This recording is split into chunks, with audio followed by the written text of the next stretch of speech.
Güliz Hanım merhabalar. Merhabalar. Hoş geldiniz. Hoş bulduk. Siz de hoş geldiniz. Teşekkürler, sağ olun. Geçen okuduğum bir şey benim çok ilgimi çekti ve orada bir cümle vardı. Bunu çok merak ettim. Bu konuda bizi biraz aydınlatmanızı isteyeceğim. İnsanın kendisine olan sevgisi ve saygısı büyüdükçe yaşamı daha tatmin edici hale gelir. Peki insan kendini nasıl sever? Sevmediğini önce fark etmesi lazım. Çünkü her şey karşıtıyla var. Sevmediğini bilecek ki nasıl seveceğini fark edecek. Bunun için de ilk yapılması gereken şey kendi yargılarımızı, kendimizin kendine olan yargılarına bakmak lazım.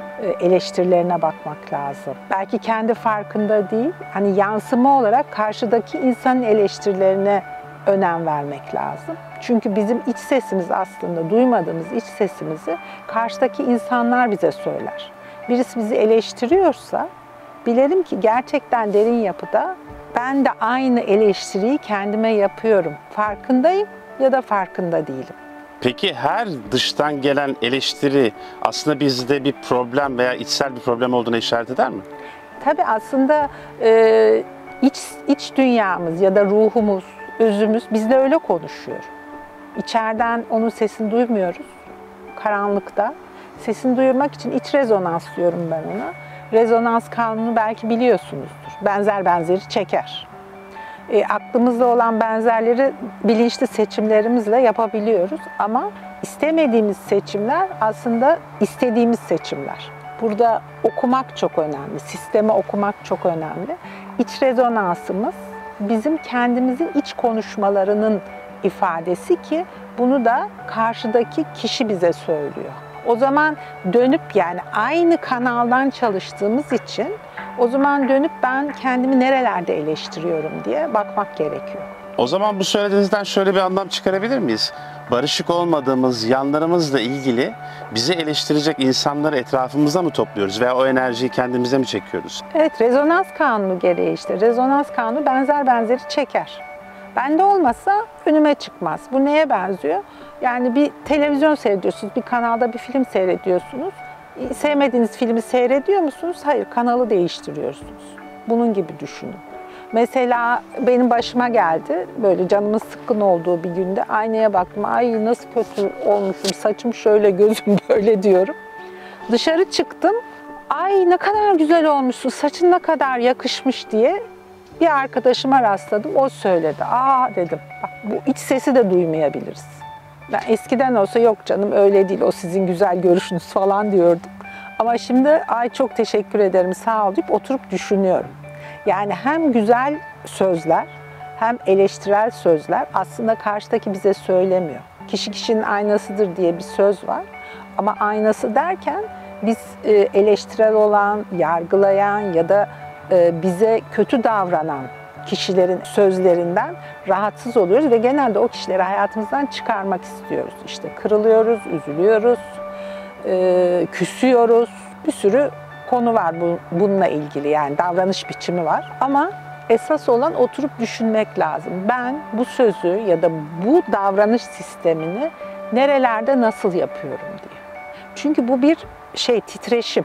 O titreşim, kırgınlık titreşimi ise sistem seni kıracak kişilerle buluşturuyor. Ama bu kırgınlık buradan tamir edildiği zaman otomatikman tıpkı kanal değiştirmek gibi kanalın değişiyor. Ve sana sürekli güzel şeyler söyleyen insanlar çıkıyor. Hani hep biz mi haksızız diyorlar. Hayır, senden içeriden düzeldiği için ben haklı haksız yok diyorum. Sadece bir konu haktan ve nefsten olur. Haktan dediğimiz konu aslında olanı olduğu gibi kabul etmek. Bende olmasa bu filmi seyretmem. Bu kadar. Yani tek cevabımız bu olmalı. Teşekkürler. Yeterince aydınlatıcıydı. Peki diyelim ki biz bu durumu fark ettik. İçimizde aslında kendimizin bile haberi olmayan durumlarla, etraftan aldığımız o karşılıklarla bir problem olduğunu fark ettik. Nasıl bir yol izlemeliyiz bunu çözmek için? Veya bunun bir çözümü var mı? Tabii ki çözümü var. Kendini okumayı öğrenmen gerekiyor. Yani bir kere ilk kafamıza yerleştirmemiz gereken konu şu. Dışarıda hiçbir şey yok. Her şey benden bana. Benim yaydığım titreşim böyle olmasa önüme bu olaylar çıkmaz. Ama bunu yaparken özellikle insanlar kendilerini suçluyorlar. işte Allah kahretsin yine ben yaptım, şöyle oldu, pişmanlık duyuyorlar. Keşke yapmasaydım, keşke konuşmasaydım gibi. Burada eleştirme mevzumuz yok. Sadece olanı olduğu gibi görmeye niyet edeceğiz. Yani dışarıdan hani bir film eleştirmeni gibi, o filmi nasıl eleştiriyor eleştirmenler? Duygusal bir bağ kurmuyorlar, küsmüyorlar, gücenmiyorlar. Objektif olarak bakıyorlar ve diyorlar ki ha işte şöyle şöyle olmuş, böyle böyle olmuş. Bu şekilde bakabilirsek o zaman zaten değişim başlamış oluyor. Çünkü dışarıda seyrettiğimiz bizim gölge yanımız, karanlıkta duran tarafımız. Bunu dışarıda fark ettiğinde ne oluyor? Aydınlığa çıkıyor. Ve bence işin %60'ı 70'i çözümlenmiş oluyor. O zaman da fark ettiğinde bir davranış üzerinden ilerleyin. Onu da yapayım, onu da yapayım, bunu da yapayım demeyin. Yani onu düzeltinceye kadar onun üzerinde deneye yanıla düzelterek, susuyorsan mesela konuşarak, çok konuşuyorsan susarak. Tam tersini yaptığımız zaman yani bir şekilde olay çözülüyor. Hani bunu da yapabiliyormuşuma geliyor. Başta çok zor oluyor tabii ki. Kolay bir şey değil. Yıllarca aynı şekilde konuşmaya, davranmaya, hareket etmeye alışmışız. Bağıran, cevap veren, kavga eden bir insansın. Susmayı seçiyorsun. Sustuktan sonra ondan gerçi çok memnun kalıyorlar. Yani hani sürekli öfkeli, kızgın, bağıran birinin susması ay ne kadar iyi diyorlar. Ama eğer suskun biriysen, her şeyi içine atıp cevap vermiyorsan, işte içine zarar veriyorsan, içe dönük öfken varsa konuşmaya başla. Yani o öfkeyi dışarı çıkardığın zaman kimse memnun kalmıyor. Eyvah diyorlar, bu çok değişti. Yıllarca biz sustu demiyorlar da bu çok değişti, durum iyi gitmiyor diyorlar. Aslında burada böyle değişik bir çıkmaz oluştu ama Nasıl? yani şöyle, şimdi susan birinin konuşmasının bir problem olabileceği gibi bir hani yaklaşımla böyle Evet. latifeli yaklaşımla söylediniz. Şimdi bir yandan da bu sefer oradan eleştiri almaya başlarsa hani gerçekte durumun ne olduğunu nasıl anlayacağız? Yani doğru yolda olduğumuzu nasıl anlayacağız? Şimdi şey çok önemli, istikrar burada ve kararlılık çok önemli aslında. O insandan bir karşı tepki geldiği zaman işte sen ne biçim oldun ya da işte böyle bu huyun değişti. Evet değişti diyebiliriz. Bundan sonra farklı bir pencereden ama gerçeği bu zaten. Yani farklı bir şey değil. O zaman bunun doğru olduğunu kendimizi mutlu hissetmek üzerinden mi anlarız?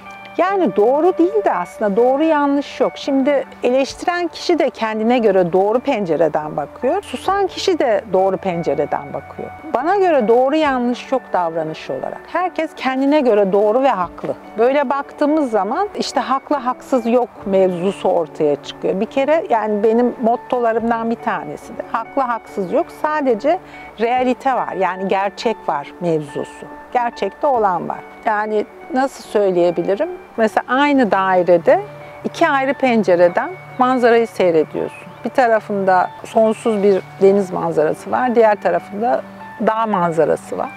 İkisi de aynı yerde kendi gördükleri manzarayı tarif ediyorlar. Bu hayatımız da aslında böyle. Herkesin kökünde iyi niyet var.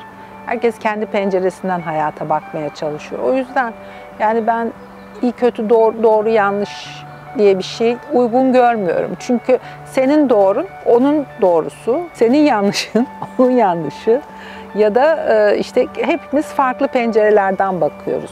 Onun yerine film eleştirmeni gibi olmamız gerekiyor. Demin de söyledim ya, dışarıdan gerçekte olanı ve realiteye bakmamız gerekiyor. Bizim işi bozan duygular aslında. Duygular işin içine girdiği zaman her şey karışıyor. Yani o kadar dallanıp budaklanıyor ki şey yapamıyoruz. Yani bir kuyunun içine düşüyoruz, o kuyudan çıkamıyoruz. Ama bir adım geriye alabilirsek kendimizi, yolda gidiyorsun, trafik tıkandı. Olduğun yerdeysen trafiğin açılması için hem söylenirsin, öfkelenirsin, merak edersin, ne oldu, ne bitti, acaba şu mu oldu, bu mu oldu? Ama bir helikoptere çıksan, baksan o olayın başını sonunu görürsün yukarıdan. Ve dersin, ağaç buduyorlar, işte yolu kesmişler. İşte biraz yukarı çıkıp bakmak lazım dışarıdan. O zaman realiteyi görüyoruz. Ama şunu çok iyi yerleştirmek lazım. Haklı haksız yok. O bölüme girdiğin zaman hiçbir zaman uzlaşamıyorsun. Burada karşıdakini eleştirmek ya da beni mağdur etti demek kadar işi bozan bir şey yok. Zaten bütün ilişkilerin bozulma sebebi bu. Benim dediğim olsun, o diyor ki benim dediğim olsun. Diğeri diyor ki hayır benim dediğim doğru. Ve sürekli çatışma var. Ama iki taraf da orta bir noktada buluşabilir. Ama öncelikle içimizdeki o yaralıyı, çocuğu iyileştirmemiz gerekiyor. Aslında çatışan, çocuk olan bölümümüz çatışıyor. Akıllı olan, yetişkin olanla çocuk olan arasında ileti yok. Çocuksu tepkiler veriyoruz. Ne bileyim, arkadaşımızla çatışıyoruz, kavga ediyoruz. Sonra pişman oluyoruz. Ah keşke yapmasaydım diye. Hiç buna maruz kalmamış insanlar da var mı aramızda? Yok, o gereği, insan olmanın gereği. Yani travma dediğimiz şey çok enteresan bir şey ama çocuğun gelişimi için gerekli. Çünkü sınırsızlıktan sınıra geçiyor, sınırlanmaya geçiyor. Sınırlanma, çok basit bir sınırlanma bile çocukta travma gibi algılanabiliyor. Ya da çok büyük bir olay hiç travma gibi algılanmıyor. Yani tamamen o kişinin algısıyla alakalı. Ve ben hani böyle ideal çocuk yetiştirme diye bir şey yok. Her zaman da söylüyorum. İnsanların en büyük problemi anne ve babasıyla diye. Çünkü onlar bize hep sınır koyuyorlar. İlk doğruyu yanlışı onunla öğreniyoruz. Nasıl öğreniyoruz?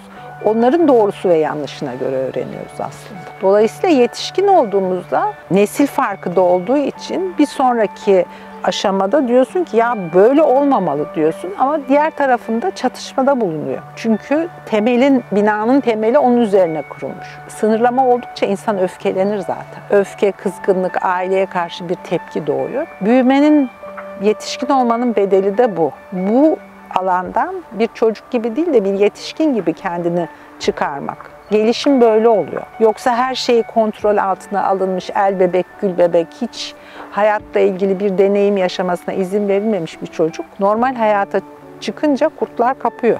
En güvenli yer çocuğun aile içi. O yüzden bütün deneyimlerini aile içinde öğrenmesi gerekiyor. Ama onu böyle bir kağıttan bir bebek gibi altın bir kafesin içinde yetiştirdiğimiz zaman da normal hayata çıktığında darmaduman oluyor. Bu konuyla ilgili son bir sorum olacak. Diyelim ki kişi kendinde bununla ilgili, kendini sevmeyle ilgili, kendini kabullenmeyle ilgili bir problemin varlığını hissetti ama adını koyamıyor. Yöntemini tayin edemiyor. Adım atamıyor, bir türlü ilerleyemiyor. Bununla ilgili dışarıdan bir profesyonel destek almasının ona sağlayacağı fayda ne olur? Yani böyle bir destek var mı? Tabii ki böyle bir destek var. Her yerde, her zaman var. İşte psikiyatrlar var, psikologlar var, yaşam koçları var. Benim demin anlattığım o helikopterdeki bir bakış açısını sunuyor. Hiç bakmadığın bir pencereden sana hayata bakmasını gösteriyor. Yani realiteyi anlatıyor sana. Burada en önemli konu, yani dikkat edilmesi gereken konu, yönlendirme yapmadan kişinin de danışman tarafından uyandırılması, fark ettirilmesi. Çünkü benim direkt olarak işte senin şöyle şöyle sorunun var, sen işte şöyle şöylesin demem hiçbir şey ifade etmiyor. Onun kendini bulması lazım. Kendi bulursa gerçekten o derinde yatan kayıt açılıyor ve çözülüyor. Ama ben dersem hani tam dökme suyla değirmen faslına geçiyor. 7 adımda bitiyor. Çok teşekkürler verdiğiniz bilgiler için. Rica ederim. Bu arada bizi izleyenleri, takip edenlerin soruları veya konuşmamızı istediği konular varsa yorumlar kısmına bunları bırakarak bizi yönlendirebilirler. Sonraki paylaşımlarda bu konulara da değinebiliriz diye düşünüyorum. Çok sağ olun. Rica ederim. Ben teşekkür ederim.